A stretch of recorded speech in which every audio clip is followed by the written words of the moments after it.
বিসমিল্লাহির রহমানির রহিম। আসসালামু আলাইকুম এভরিওয়ান। সবাই কেমন আছেন? আশা করি অনেক ভালো আছেন। আলহামদুলিল্লাহ আমরা ভালো আছি। আজও আপনাদের মাঝে আরেকটি মজাদার রেসিপি নিয়ে এসেছি। বাই দা বাই আমি দিনাজ কুকিং হোম থেকে সবাইকে অনেক স্বাগতম জানাচ্ছি।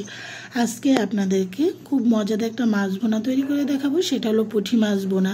এই পুঁটি মাছটা আসলে এভাবে কাঁচা রান্না করলো, টমেটো একটু টক জাতীয় যে কোনো জিনিস, এখন তো আমরা সিজন, জলপি থাকলে ফ্রোজেন করা জলপি দিয়েও রান্না করতে পারেন, টমেটো দিয়ে ঝোল করে বা ঘন করে খেতে অনেক ভালো লাগে। মুচমুচু করে ভুনা করলো, ভাজা করলেও ভালো লাগে। তো আজকে আমি এখানে পুঁটি মাছটাকে ভুনা করে দেখাবো।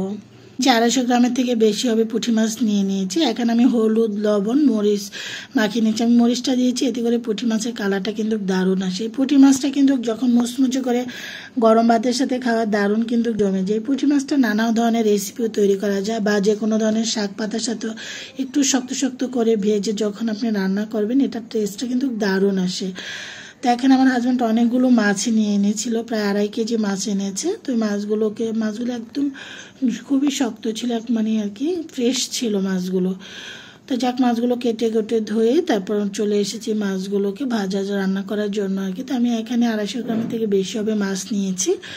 সব মাছগুলো হলুদ, লবণ, মরিচ মাখিয়ে দিয়ে দিচ্ছি ভাজার জন্য। এখন চলে এসেছি উল্টিয়ে নেওয়ার জন্য। আসলে আমার বিরক্ত লাগে ইদানিং ছোট মাছ কাটতে, কেন জানি ভালো লাগে না। আগে তার থেকে অনেক ছোট ছোট মাছ খুব ঝটফট কেটে ফেলতাম। এখন মনে হয় অলসতা চলে এসেছে। বাজার থেকে অবশ্যই বিশেষ করে মাছগুলো আমার কেটে নিয়ে আসা হয়। তো যা কিছুই করার নেই। তো এখানেতে পুঁটি মাছগুলো তো ছোট, সেই জন্য আসলে ওনারা কাটেনি আর কি, কারণ কাটতে অনেক সময়ের ব্যাপার স্যাপার। আমাদের নিজেদেরই বিরক্ত লাগে, আর ওনাদের তো আরও আগেই লাগবে যতই টাকা দিই না কেন। যাক, এখন আমি সবগুলো মাছ সব উল্টিয়ে দিয়েছি। আমার মাছগুলো ভাজা হয়ে গিয়েছে, আর দারুণ একটা ফ্লেভার বের হচ্ছে মরিচটা দেওয়াতে। আপনারা চেষ্টা করেন মরিচ দিয়ে ভাজার জন্য, আর মুচমুচু করে খেতে কিন্তু দারুণ লাগে। এখন মাছগুলো সব উঠিয়ে নিচ্ছি। আমি সেম ফ্রাইং প্যানটার মধ্যে যেটার মধ্যে মাছ ভেজেছি, সেই ফ্রাইং প্যানটার মধ্যে এখানে 1 কাপ পেঁয়াজ কুচানো নিচ্ছি। পেঁয়াজটাকে আমি তেলের মধ্যে দিয়ে এখন ভেজে নিয়েছি।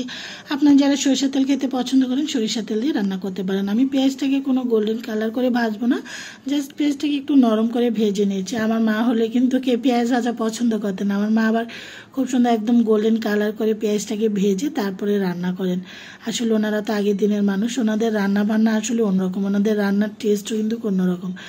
আসলে ওনাদের রান্নার টেস্ট আসলে কখনোই ওনাদের মতন আমাদের হবে না, কারণ ওনাদের খাবারগুলোর টেস্টও মনে হয় যেন ভিন্ন। আসলে ওইসব খাবারের টেস্ট কিন্তু কখনোই ভোলা যায় না। মা, দাদি, নানিদের খাবারের টেস্টের মজাটাই কিন্তু অন্যরকম। তো আমার মার হাতের রান্নাও কিন্তু অনেক মজা। তা আমি এখানে কথা বলতে বলতে এখানে 1 চামচ আদা এবং রসুন বাটা দিয়ে দিয়েছি, 1 চামচ হলুদের গুঁড়া, 1 চামচ লাল মরিচের গুঁড়া স্বাদ অনুযায়ী দিয়ে দিয়েছিল। এখানে লবণটা, এই যে লবণটা দিয়ে দিয়েছি। আর আমি 1 চামচ ধনিয়া এবং জিরার গুঁড়ো অ্যাড করেছি, যেহেতু পুঁটি মাছটা ভুনা করছি। এখানে দিয়ে দিয়েছি একটু ধনিয়া এবং জিরার গুঁড়া, দিয়ে দিচ্ছি এখন টমেটো। আপনারা চাইলে টমেটোটা অ্যাভয়েড করতে পারেন, যদি ভালো লাগে টমেটোটাও দিতে পারেন, যদি পছন্দ করেন আর কি। তো আমার বাসার মধ্যে কিন্তু টমেটোটা দিয়ে পুঁটি মাছ ভুনাটা পছন্দ করে আমার হাজব্যান্ড। আবার তো বাচ্চারা খাবে না, আমরাই খাবো। এখন টমেটোগুলো দেওয়ার পরে টমেটোগুলো আমি এখানে মশলাটার সাথে কষিয়ে নিয়েছি, নেড়ে চেড়ে মিক্স করে নিয়েছি 3-4 মিনিট করে। এইভাবে করে টমেটোগুলো কষিয়ে নিচ্ছি। যখন আমার টমেটো মশলাটা কষানো হয়ে গিয়েছে, আমি কিন্তু পুঁটি মাছগুলো দিয়ে দিয়েছি। এই যে দেখুন, আমি সবগুলো পুঁটি মাছই দিয়ে দিয়েছি। দিয়ে এখন আমি মাছগুলোকে খুব সুন্দর করে আলতোভাবে টমেটোটার সাথে মিক্স করে নিচ্ছি আর কি। প্রায় 2-3 মিনিটের মতন এই কাজটা আমি করব। এখন পানিটা দিচ্ছি না, ভালো করে মাছটাকে একটু কষিয়ে নিচ্ছি আর কি, মানে একটু এপিট ওপিট করে মাছটাকে একটু টমেটোটার সাথে মিশিয়ে তারপর এখানে দিয়ে দিয়েছিল পরিমাণ মতন পানি। তো এখানে আসলে আমরা তো অতিরিক্ত এখানে ঝোল রাখবো না, এখানে গায়ে গায়ে মানে ভুনা গায়ে গায়ে রাখবো আর কি, সেভাবে আমি পানিটা অ্যাড করেছি। এখন দিয়ে দিয়েছিল কাঁচামরিচ। এখানে যেহেতু আমি লাল মরিচটা একটু কম দিয়েছি, সেই জন্য আমি যে কোনো মাছের মধ্যে, যে কোনো ভুনা মাছের মধ্যে সবসময় কাঁচামরিচটা মিডলে ফালি করে দিই, এতে করে কাঁচামরিচের ঝালটা ভুনার মধ্যে খেতে ভালো লাগে। আমি প্রায় 15-20টি মরিচে দিয়েছি। আবারও ঢাকনা দিয়ে ঢেকে রান্না করছি 10 মিনিট।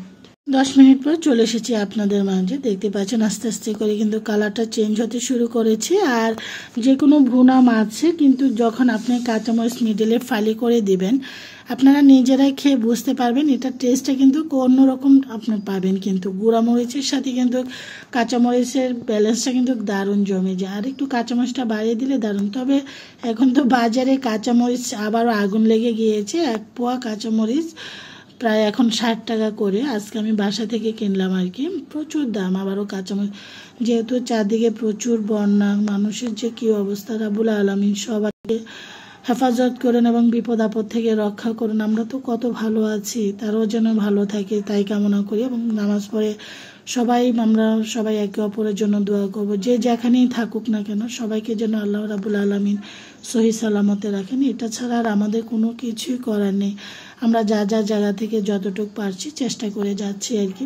তো আমার এটা কথা বলতে বলতে আমার মাছটা আস্তে আস্তে রান্না হয়ে আসছে। তো আমি এখানে এক মুঠো ধনেপাতা উপরে ছড়িয়ে দিয়েছি, এতে করে দারুণ একটা ফ্লেভার আসে। ধনেপাতা যদি না থাকে আপনারা স্কিপ করতে পারেন, সমস্যা নেই, কারণ মাছটার ঝোলটা কিন্তু কমে এসেছে। এটা কিন্তু নামিয়ে নিলে কিন্তু ঝোলটা একেবারে গায়ে গিয়ে, যে দেখুন আমি ঝোলের পরিমাণ এরকম রেখেছি। এটা আরও যখন ঠান্ডা হয়ে যাবে ঝোলটা কিন্তু একেবারে কিন্তু মাছটার গায়ে গায়ে কিন্তু লেগে যাবে। তো এই যে দেখুন এখন আমি একটা সার্ভ প্লেট নিয়েছি, এখন এক এক করে মাছটা সার্ভ করে নিয়েছি। আপনারা এই লোভনীয় পুঁটি মাছ ভুনাটা তৈরি করে উপভোগ করতে পারেন। গরম গরম ভাতের সাথে কিন্তু দারুণ জমে যায় সুস্বাদু এই মাছ ভুনাটা। এই মাছ ভুনাটা আসলেই অনেক মজা। তো আমি আবার একটু উপরে ধনিয়া পাতা ডেকোরেশন করেছি। আজ এই পর্যন্ত, সবাই ভালো থাকেন, আল্লাহ হাফিজ।